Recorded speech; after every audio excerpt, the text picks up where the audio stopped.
Before we get started, just a few sort of housekeeping things. First of all, please help yourself to some snacks and food and coffee in the back.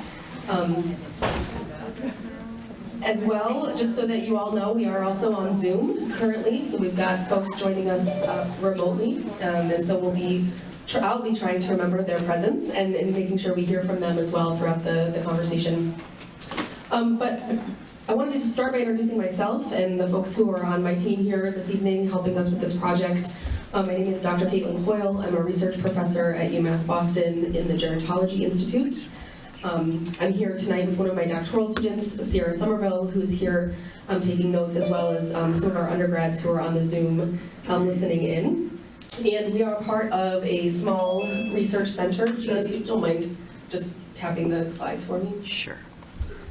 We are part of a research center at UMass. Hold on. Hang on one second. Okay. I just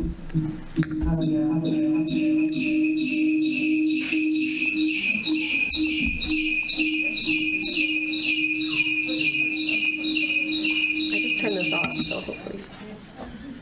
Thank you. Okay.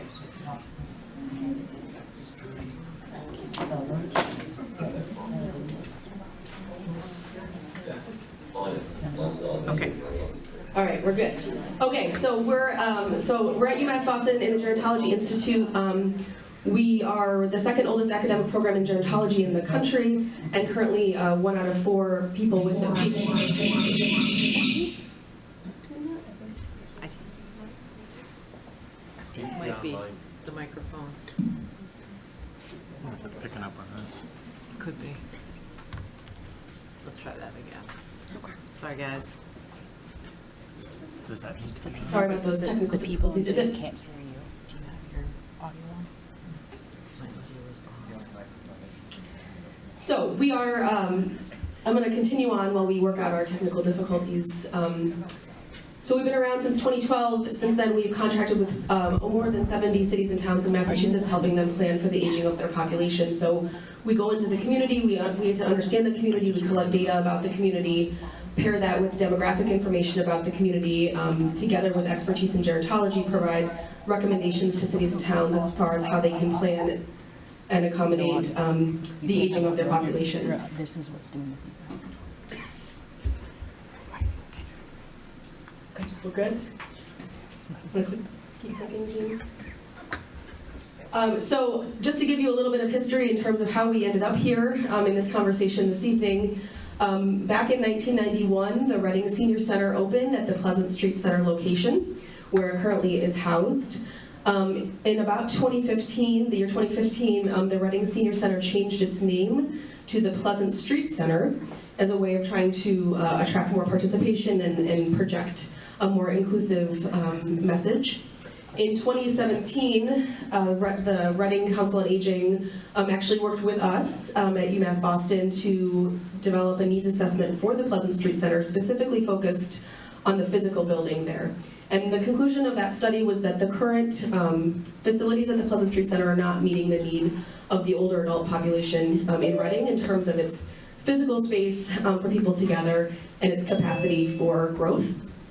And so that happened in 2017. Then we had a pandemic and a few things happened between 2017 and 2021. But in 2021, the town of Reading appointed an ad hoc committee, which calls itself RECALC, so that's the Reading Center for Active Living Committee, to develop plans for the future of the Pleasant Street Center. So that is a committee that the town appointed, and they're guiding this process.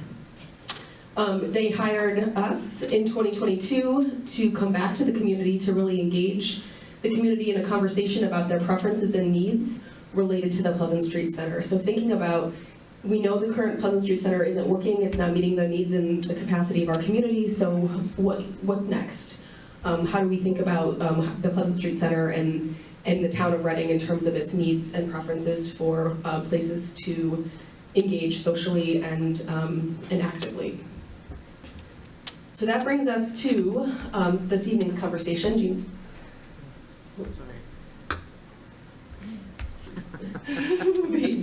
delay. There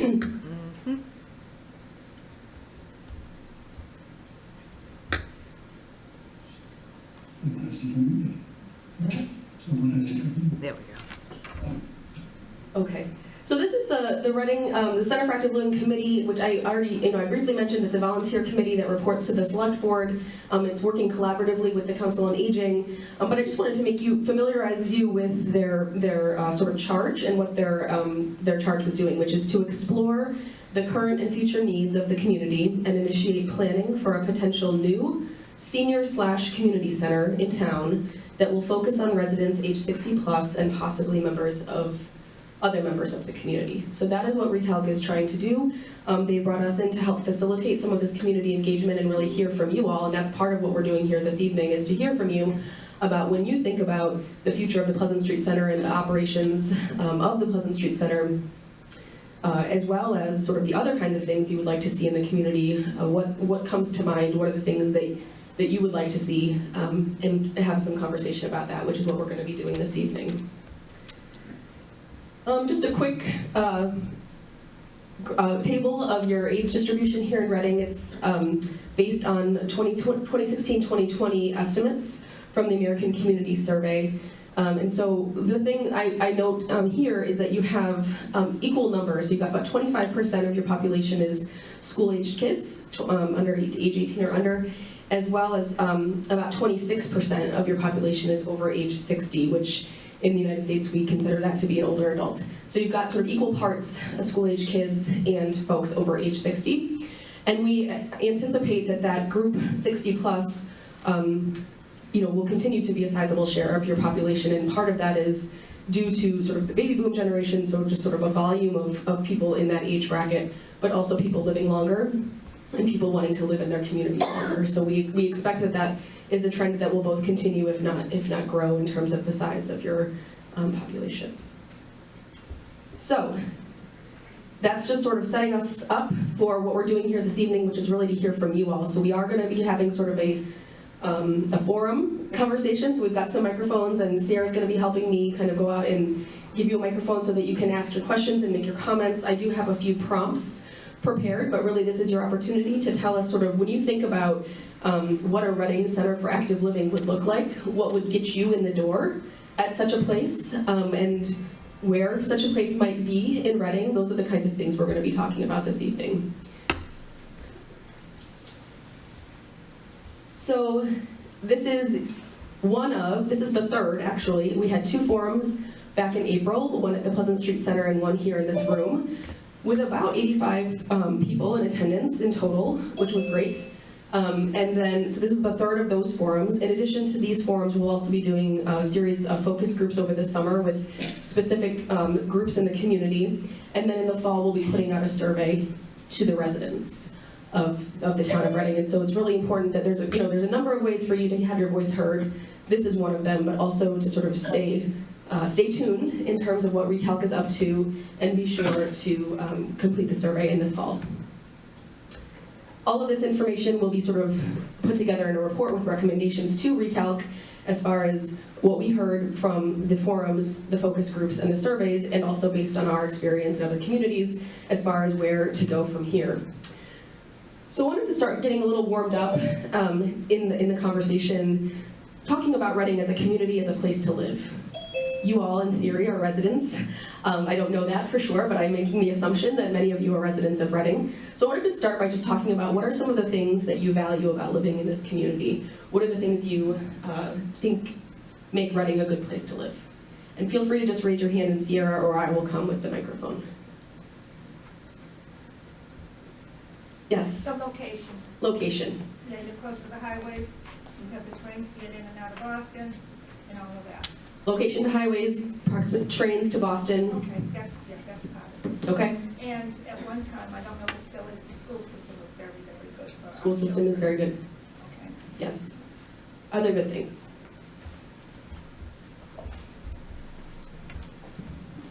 The library. The obvious, yes. This beautiful library that we're in this evening, yes. Other good things about living in Reading. It's a safe community, and it's a great walking community. Safe and walkable. Depends on. We have some disagreement here on the safety or the walkability. The walkability. The walkability is iffy, and can you tell me more about that? Well, the sidewalks, like I walk from my house on the corner of Lowell Street up to the Y, Mhm. and I have to walk in the street because the sidewalks, you can't always walk on, and it's only one side. It's things like that, yeah. So the sidewalk's only on one side, and the sidewalks that isn't there is a little Yeah, it's- uneven. Yeah, the trees are growing out. trees and growing. Okay. So walkability is a value, but making sure it's sort of consistent throughout the community. Absolutely. Other good things about living in Reading?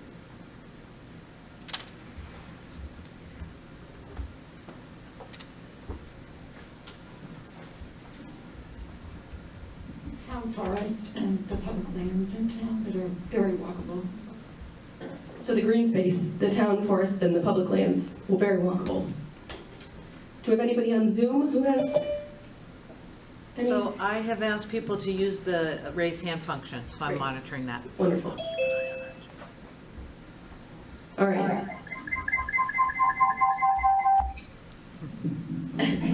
Any other good things about Reading you want to mention? Go ahead. I'm thinking about Shop the Block and the Christmas functions that are great big community functions that are real, bring people together and they're happy events.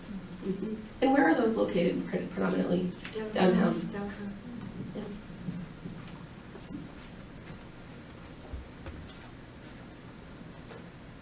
The art walk that happens in September. Art Walk, so another one of these sort of community events, people coming out, coming together. Yes. Does that also happen downtown? It does. It happens downtown and also in the library studio. Also in the library studio. Okay.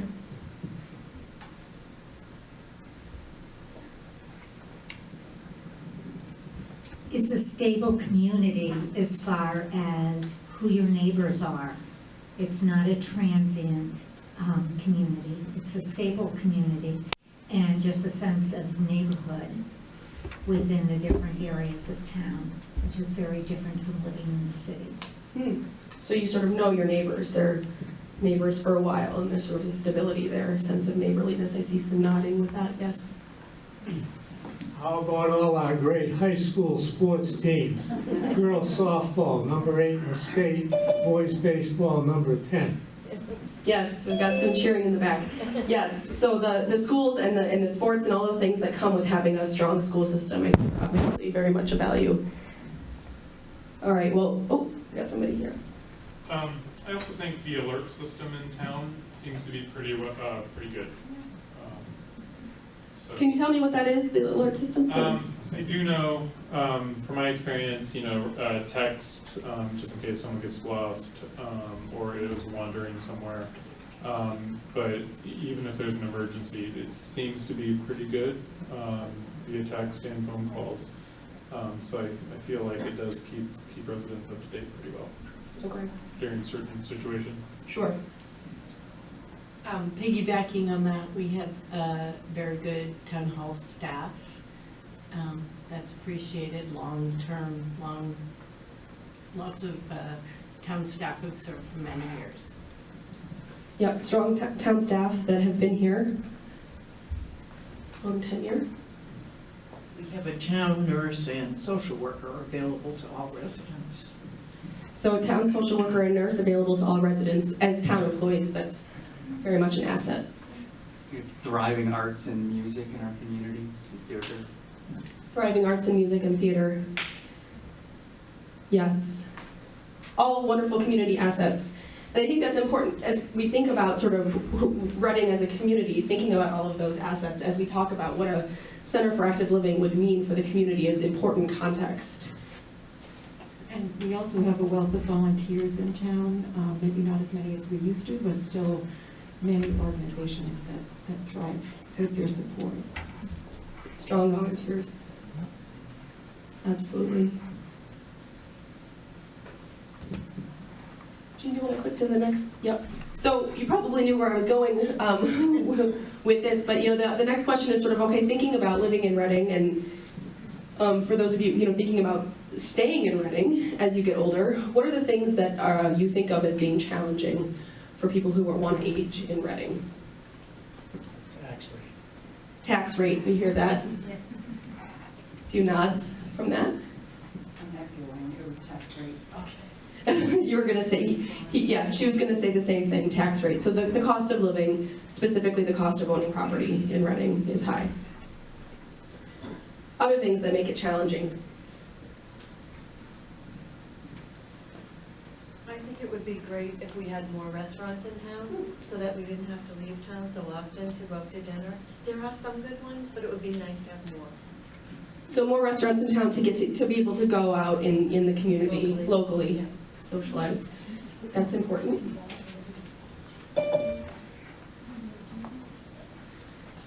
Walkability, especially in the winter for seniors, and ease of services in a downtown area, like a grocery store. Okay, so the challenges would be walkability, especially in the winter time. So we heard a little bit about walkability being uneven in the community. That's particularly true in the wintertime when we've got snow to clear. And then also talking about sort of access to resources that are like a grocery store that are accessible to people in the downtown area. I think we need more subsidized and senior housing. More senior housing of multiple varieties. Thank you. I think we need more communal recreational sites in town that are indoors. We have some great outdoor fields, but do we have a pool hall? Do we have a place where you can go indoors and play like an indoor sport without being a member of the Y? So I would say that would be helpful for the community at large. And I agree with walkability. It's uneven, it's inaccessible. We do not have a sidewalk plan. Look to the city of Cambridge. Wonderful, thank you for that. Yes, and some nods. And I think that leads into the bulk of our conversation this evening is sort of that kind of space and what kinds of things are people looking to do. Before we get there, I wanted to ask if, we've got some folks on Zoom. I got a couple of things in the chat. Okay. Just to add to the conversation. Thank you. One comment I have is the traffic can be tough, downtown gridlocks and some of the residential street, this person lives on John Street, get filled with cut-throughs during traffic rush hour. And somebody else comments downtown parking. Thank you. Yeah. Thank you. Yes. So talking all about these wonderful assets we have, but being able to get there. They do, they cut down right from Main Street all the way down by the schools onto Lowell Street to make it to 93 and 128. All the cut-throughs. What are the implications of that for people in the You community? can't get in and out of your driveway if you're trying to get out. Yeah, especially, we have the schools, which is great. I mean, it was great when I first moved there. I thought my daughter would walk to school. That didn't happen, but that's okay. But the cars, in the meantime, to get in and out of our driveways, to go up to all of those functions, because we have a great, all the football and everything else up there too. Yep. Yeah, so we have the traffic. And there's so many accidents on the corner of Lowell and Willow Street in that area. There's a lot of accidents there. Yeah. Important to think about as we think about trying to, access all of these assets in our community, being able to get there by car and park and all of that. Other challenges?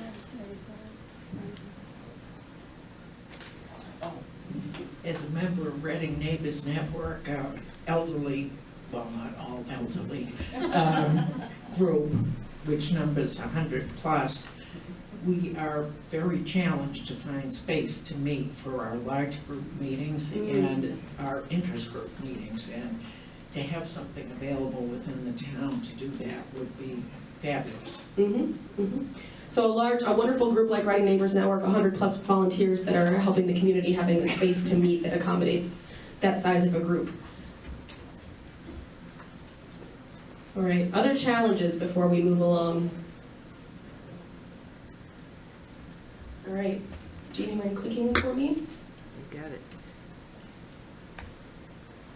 So we want to talk about sort of envisioning a center for active living, thinking about what could be is really the point of this evening's conversation. And we've started to kind of hear some smatterings of that in terms of people looking for indoor places to gather, to socialize, to be active, to do things. And so I wanted to, you can click again if you don't mind, talk a little bit about what this Reading Center for Active Living would include and who would go there and where would it be located and those kinds of things. So the first question I have is sort of who would go to the Reading Center for Active Living. So when you think about the community and the people who have a desire to go out and gather and do these kinds of activities, who are those folks? Are they people who are working? Are they older people? Are they younger people? Are they children? Are they families? Is it everybody? When you think about a Center for Active Living, what comes to mind? Well, I'm thinking of the elderly. Okay. I shouldn't say elderly, but yes, because I feel like our children, or the kids, have enough places to go with the schools and so forth. They have so many baseball, all different teams that they can, little kids sports, and I feel like they have a place to go. So I would really think it's for anybody in the 60s and older, you know, and I didn't know how we could incorporate it even maybe with the Lions, you know, us, because they have a lot of the same programs that the senior center has, but those programs at the senior center get filled up pretty quick too, and the Y charges quite a bit. Yeah. So sort of in the same vein as the YMCA in terms of some of the programs and classes, but without the cost and more availability. Incorporate it with the Y somehow. But thinking about sort of that, the 60-plus Yeah. population, so sort of adults, we can say. Did you have something you wanted to say? No?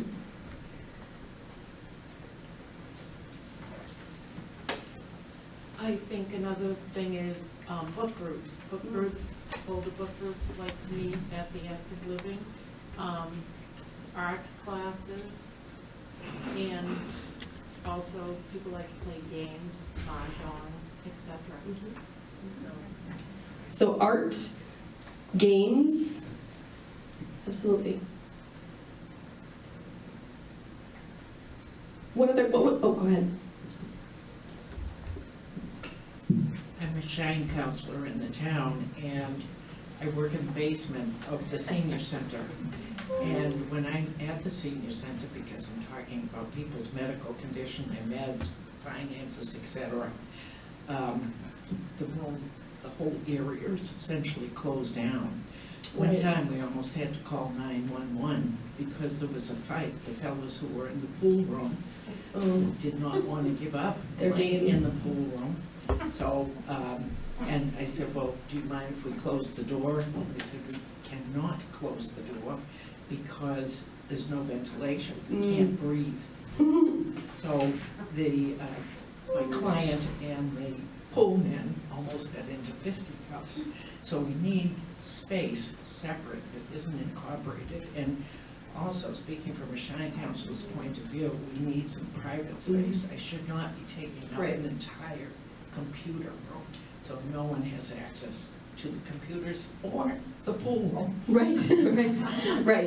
So two things I want to know. That's the second time I've heard reference to billiards and to pool rooms, so I think that's something. And then I think you're absolutely right. You know, you mentioned the town has a nurse and a social worker. The shine work that you do is very important, and that's all stuff that needs to have private meeting space where people can feel comfortable and have private, quiet space. So that's certainly something to think about in terms of why someone would come to a Center for Active Living. I'm not familiar with Shine. I've heard it several times. Can you explain that? And I've also heard that there needs to be more private space for people who come in to speak with seniors. So private office space, but can you explain what that is? Health information for serving the health information. Serving the health information needs of everyone. Essentially, it's counseling folks who are on Medicare and eligible to join Medicare to sort through all the different options around Medicare, supplement plans, drug plans, public assistance programs, etc. It's very valuable. Private space for that. Yes, so we've got volunteers who are counseling individuals about their healthcare needs and what kinds of plans would be best for them. So that gets into some health information specifically. Anything on Zoom? Yes. The people on chat are chatting away, so I'll share them with you. Adults used to be able to use the field house on some evenings, but now that's not allowed, so that's echoed the remark about indoor activities like walking track and such. And then the community center should be for anyone over school age, not just people over age 60. Someone else says, a really good senior center is so important for Reading, 60-plus adults, I assume that's age. I am an active member of the Pleasant Street Center, and so grateful for a senior center. Dance, Zumba, exercise space with room, good ventilation and air conditioning. These activities currently take place in the small lunchroom and it's very uncomfortable. Thank you, Jean, and thanks to the folks on chat. So exercise, classes, space, ventilation. We got this, and then I think it's, I also think it's wise to give respect to the older adults and make sure we have a space for the older adults who are 60 plus, but also at the same time be considerate of, you know, multi-generational programming and stuff. You know, so I think, you know, try to find a good balance of, okay, the older adults in our community can have their space and be able to do their activities, but at the same time, younger generations can come in and do some things. Children, even middle-aged adults can participate to a certain extent as well, but still be respectful of, okay, we still need a senior center and a place for older adults 60 plus, with plenty of space and multiple rooms to be able to run appropriate activities and what meets the needs of the community. yeah, I think that's a great point. And it speaks not just to space, but to the programming aspect of that as well. So yes, we may have this space, but that doesn't mean it can't be used for programs for older adults as well as programs for other age groups and at other times of day and other times of the year. So I think that's a great point. Yeah, like actually kind of leads into it is, we're not planning for like 2022, 2024. Right. We're talking like 10, 15, 20 years from now. Like my kids are younger, like I'm not going nowhere. I'm here for another 10 or 15 years until my children are out of school. We need to like chameleon, like you said, like not just for the 60 plus community, and 60 plus is a lot more active than it was even like 20, 30 years ago. But also chameleon until we, oh yeah, we don't have a rec center. So maybe being able to have an indoor track is part of it.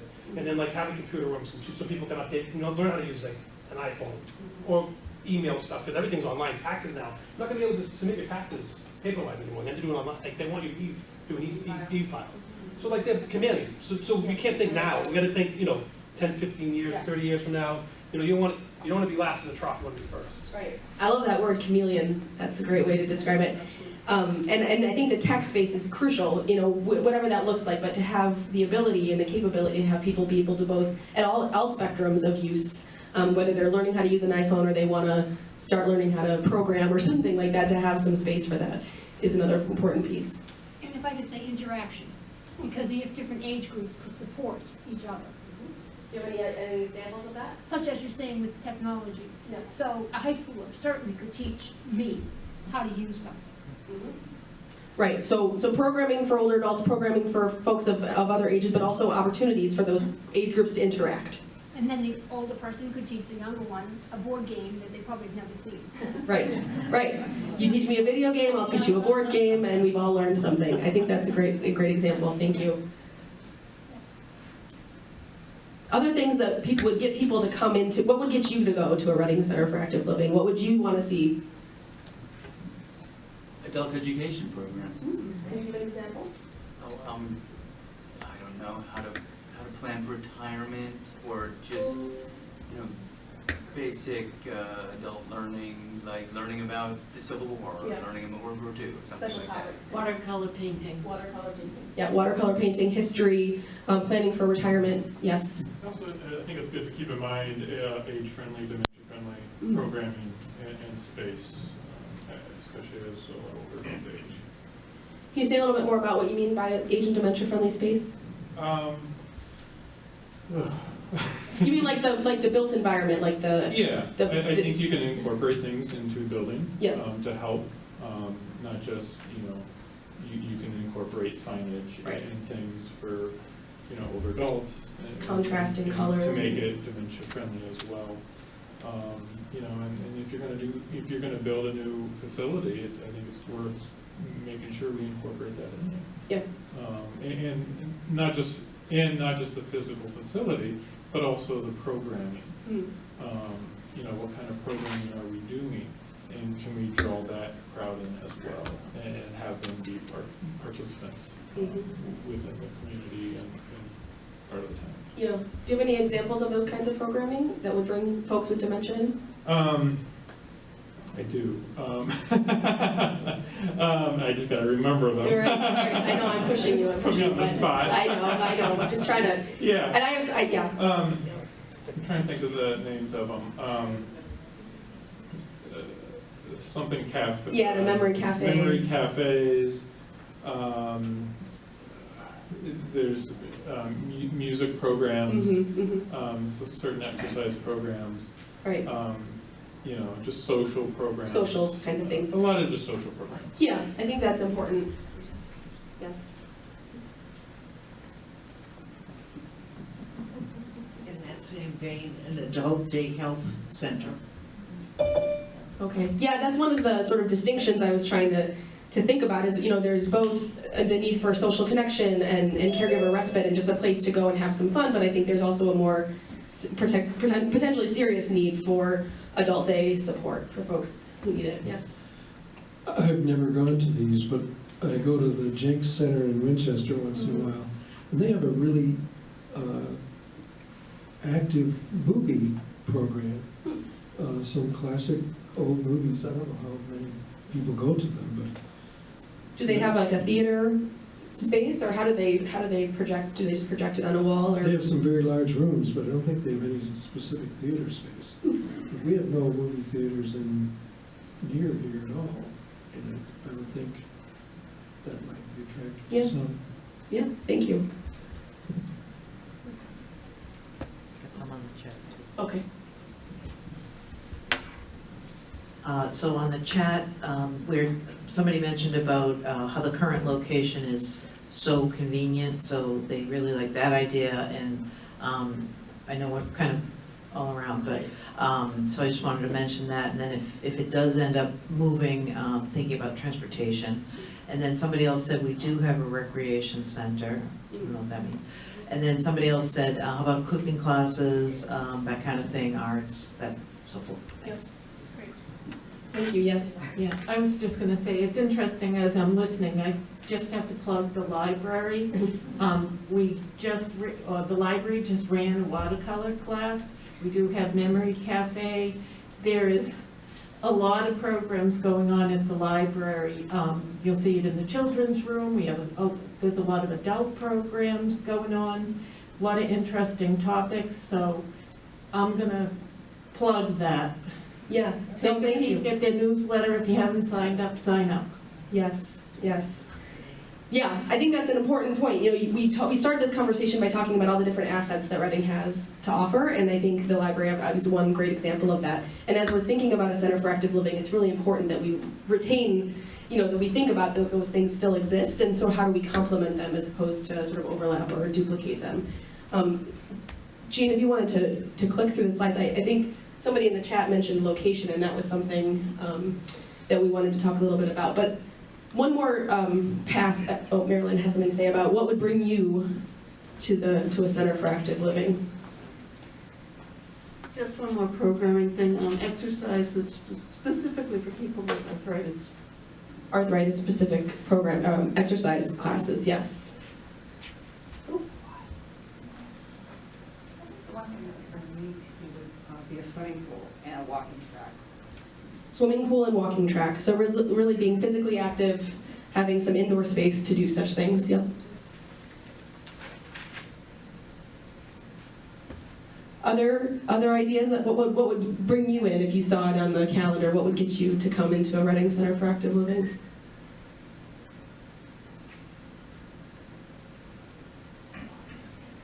All right. Well, if you think of anything, raise your hand. But we'll move on to talking a little bit about, somebody in the chat mentioned the location and how the current location of the Pleasant Street Center is very convenient because it's downtown, and if it were to not be downtown, it would be really important for transportation. And I'm just curious if folks have thoughts about sort of where in Reading a center for active living might be, and whether that, downtown or not downtown, or specific locations.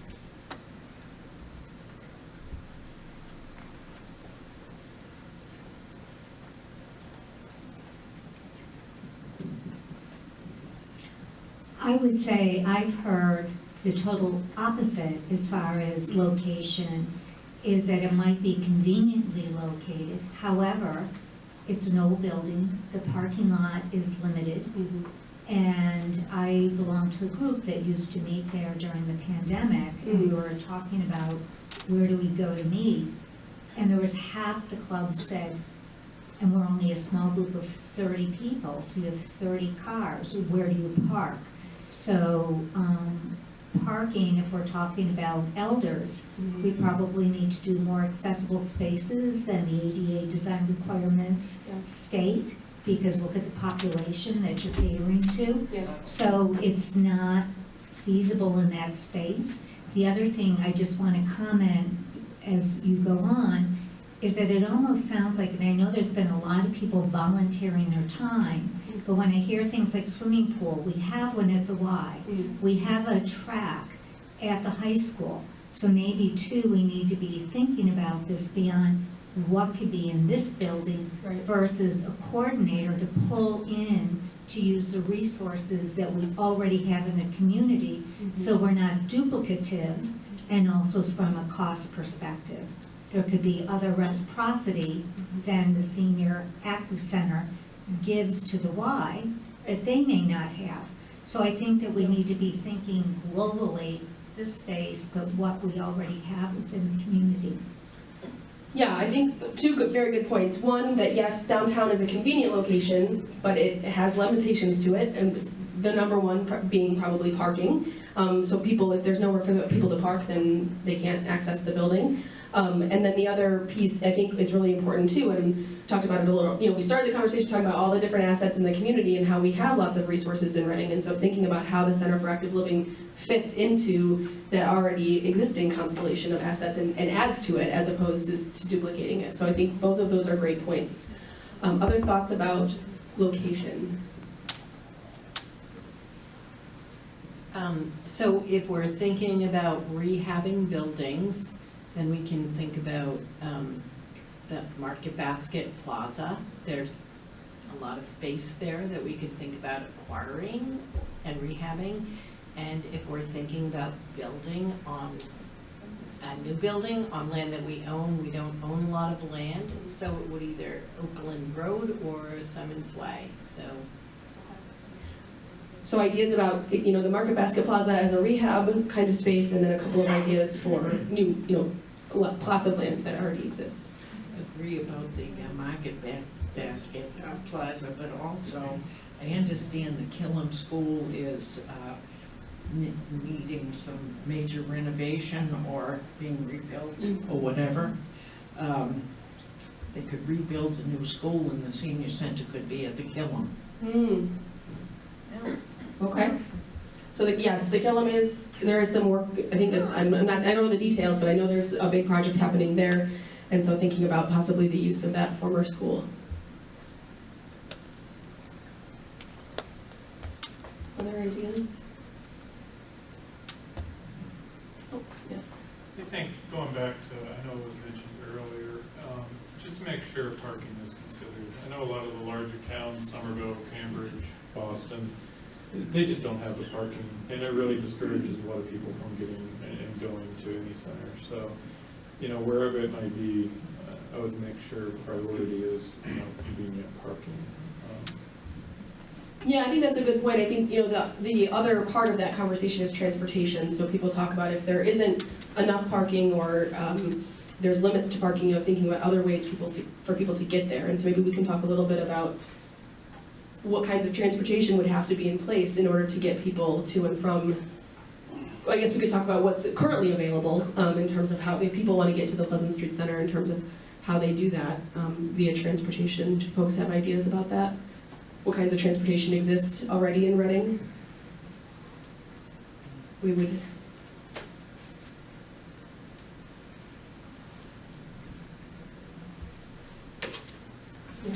There are a couple of vans that are used at the senior center has drivers, and there are 2 vans there.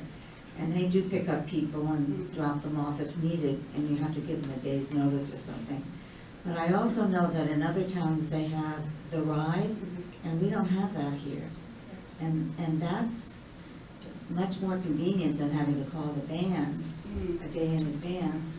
If, you know, the ride's going by and you know where it stops, you can just use that. And that's very popular. A lot of older people stop driving at some point. And vision problems, I mean, there's a lot of people that are, you know, have mobility problems as well, so. Yeah. The ride has some, I think they do have some ability to lift wheelchairs and things like that. And the other thing is about accessibility at the current center. The bathrooms are not accessible. There's no bathroom on the first floor. There is an elevator, but it's just not handy. And that's a big issue, I think, for some people. Sure. Another activities that go on there that I don't think anyone mentioned is yoga and other physical activities, Tai Chi, and it doesn't go all the time, but just to have more times available with a bigger center, so we could be doing maybe the same thing in a couple of different rooms and have them at, you know, more available times. I just want to comment, the ride is available to Reading because we're an MBTA community being on the commuter rail. You have to make an appointment and you have to have your physician approve you. If you go on the MBTA's website, you can look at the ride. They'll tell you how you can become a rider, and you need to meet certain impairment standards to qualify for the ride. Well, I wasn't talking about myself, but that's good to know. No, but it is, we are. Yeah, so the paratransit, the ride, yeah, it does serve Reading, but and I think part of what else you were talking about is sort of highlighting the attractiveness of some kind of fixed route or some kind of more local transportation as well, that would be accessible to people. And I think that's important. And I think the point you made about sort of the capacity of, you know, yes, it's great that we have a yoga class and it's great that we have a computer class, but the ability to do multiple things at once and to sort of really increase the capacity of the center, I think is really an important point. And a huge limitation of the current space is that only really one or two things can be happening at the same time. Kind of going, I think it was a previous question, but to get people to the center, I think you really need to think about when the center is open. Yes. We need to be considerate of people who are working longer, well into their 70s. And, you know, with a center that's only open 8 to 4, 8 to 5, that's fine for a lot of older adults, but there's a lot of older adults who cannot make those times. Right. So looking at the times and what would work for the community. Yeah, absolutely. I mean, one of the things we started talking about was the cost of living in Reading is high, and so that then lends itself to people having to continue to work well beyond the age of 60, and so that has implications for the hours, absolutely. With the 26% of the population currently over 60, it seems to me a bunch of folks have embraced aging in place. And I'm seeing this activity center as a place for those folks who chose to age in place to go. Okay. And then subsequently we're talking about what events they want. And what prompted this comment is it's the transportation. It's maybe not so many parking spaces because those folks aging in place may not be driving a whole lot. So I think that's critical, okay? And part of the solution is walkable walkways, but I think transportation is the big issue. And once that's solved, you can probably pick a better place. Okay. I agree. Thank you. I agree that transportation piece is key. It's not just about parking spaces. Just getting back to programming, and a couple of comments that were made about the RIDE and the SHINE program.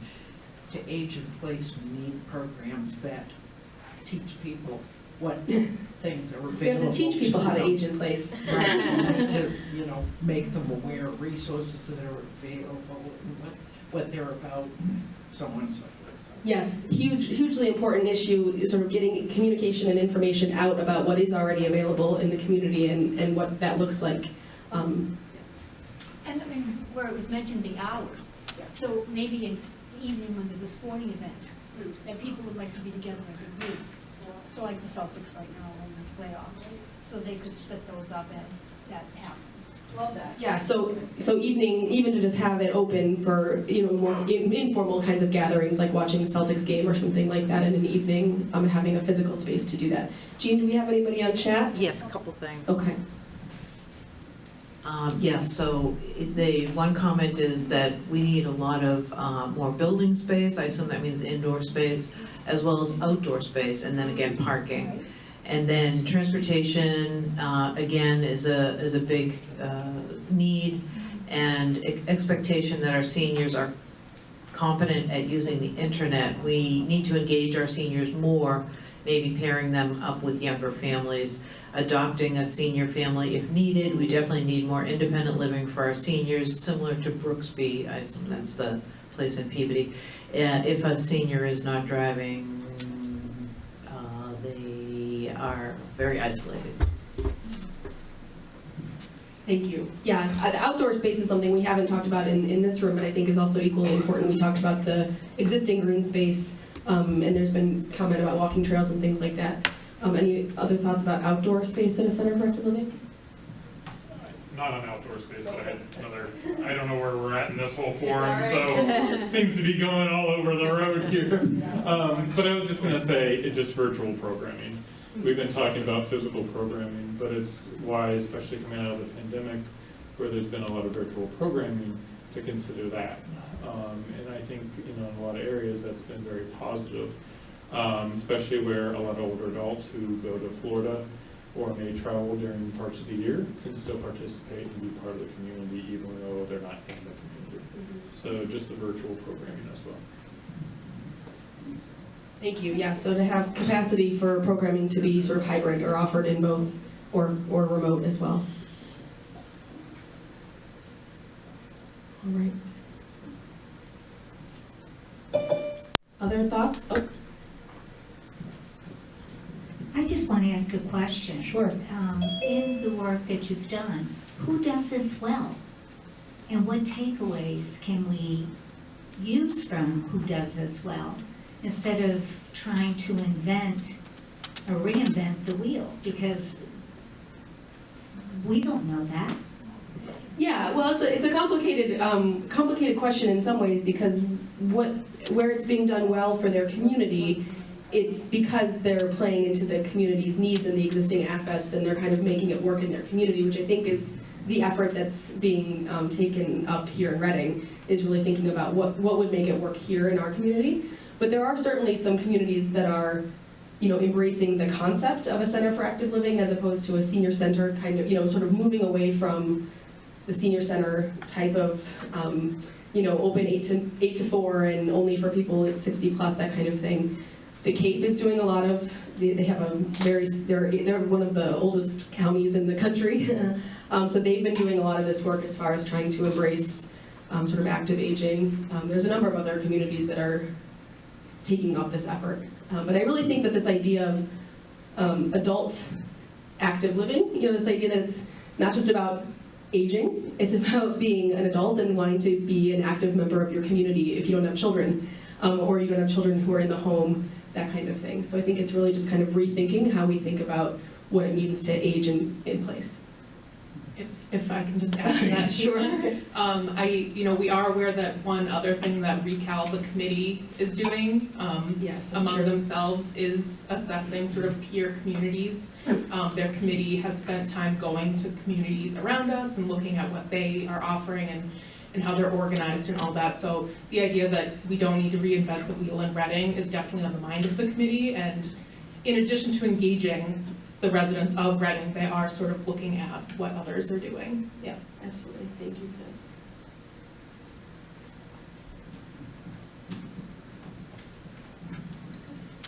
Something I've seen in other communities, senior centers, is a lot of staffing. And we've never discussed that for these forums.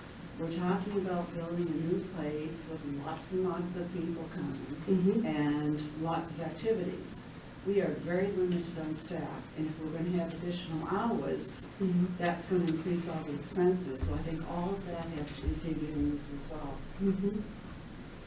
Yeah, absolutely, that's an excellent observation, that all of this will have implications in terms of the amount of staff that's needed to make all of this work, and that all comes with a cost, absolutely. Sorry, I have one more thing. Sure. I just, I think a lot of these are great ideas.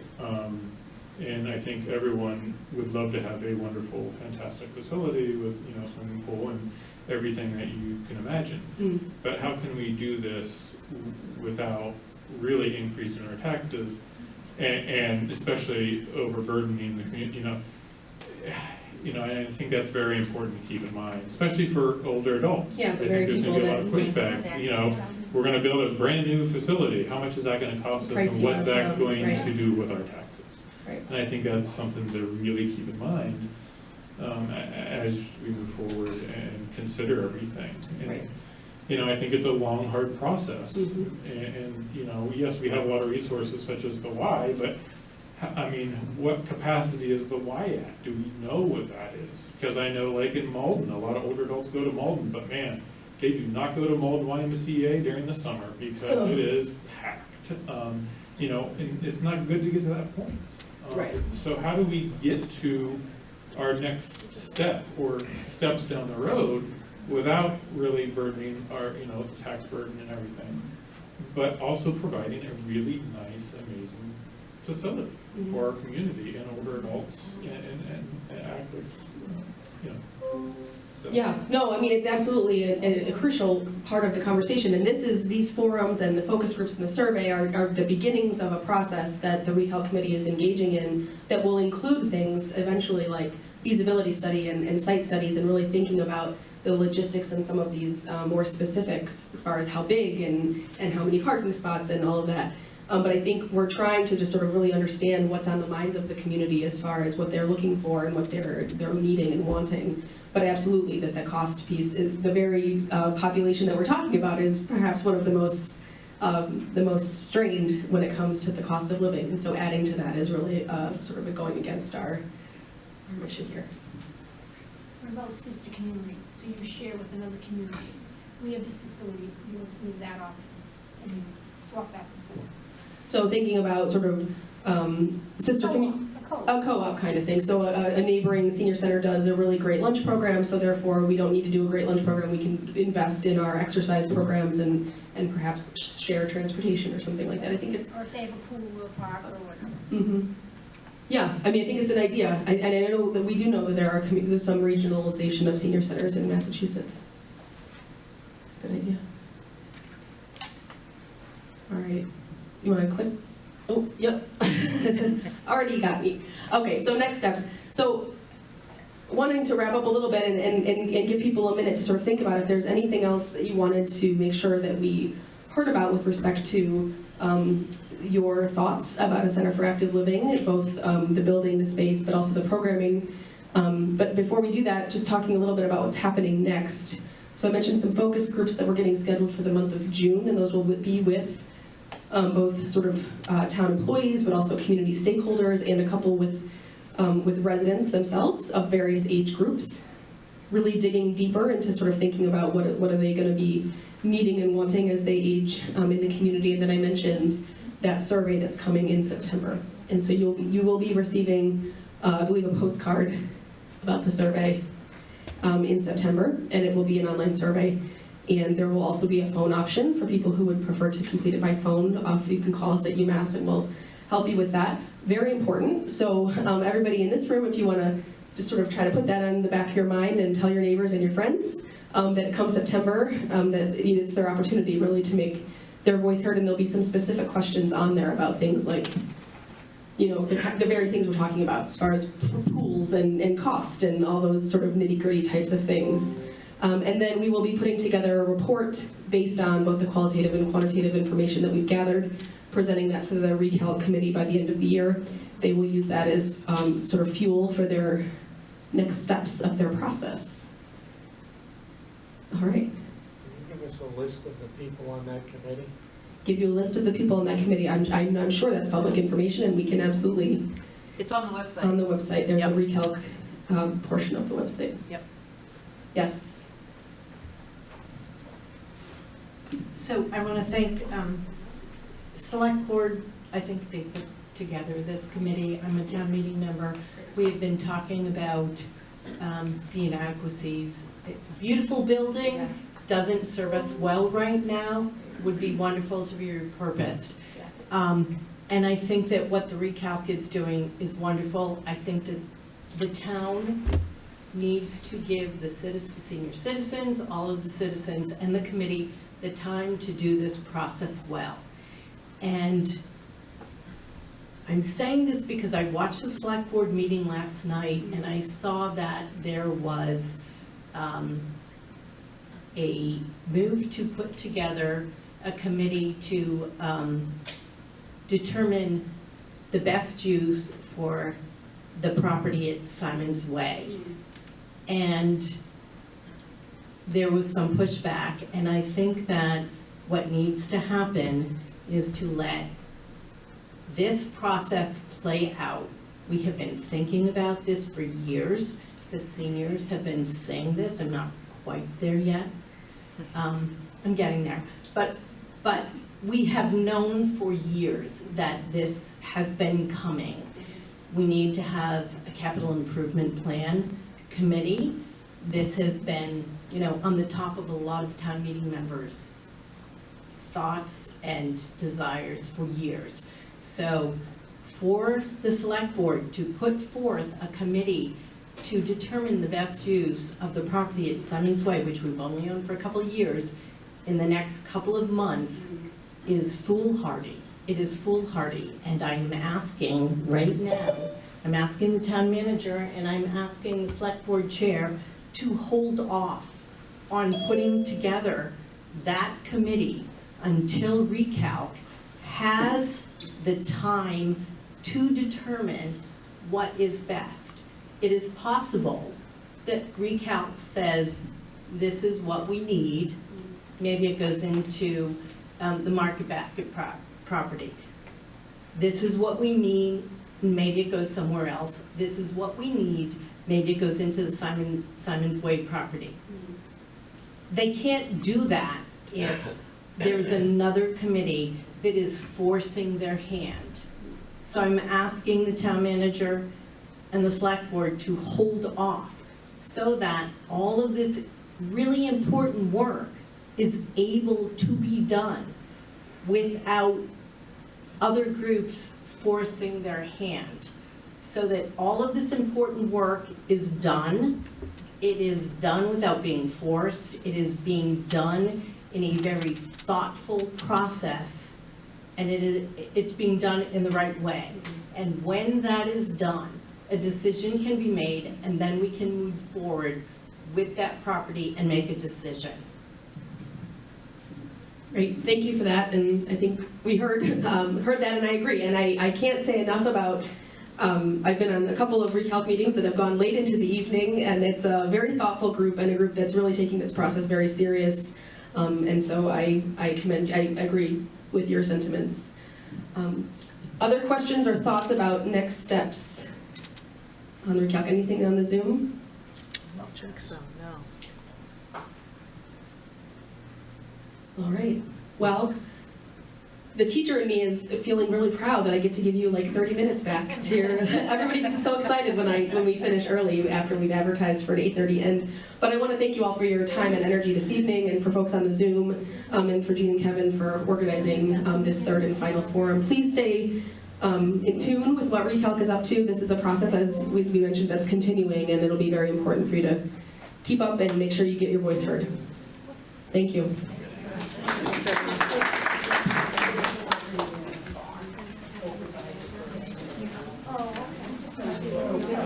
This is off, so.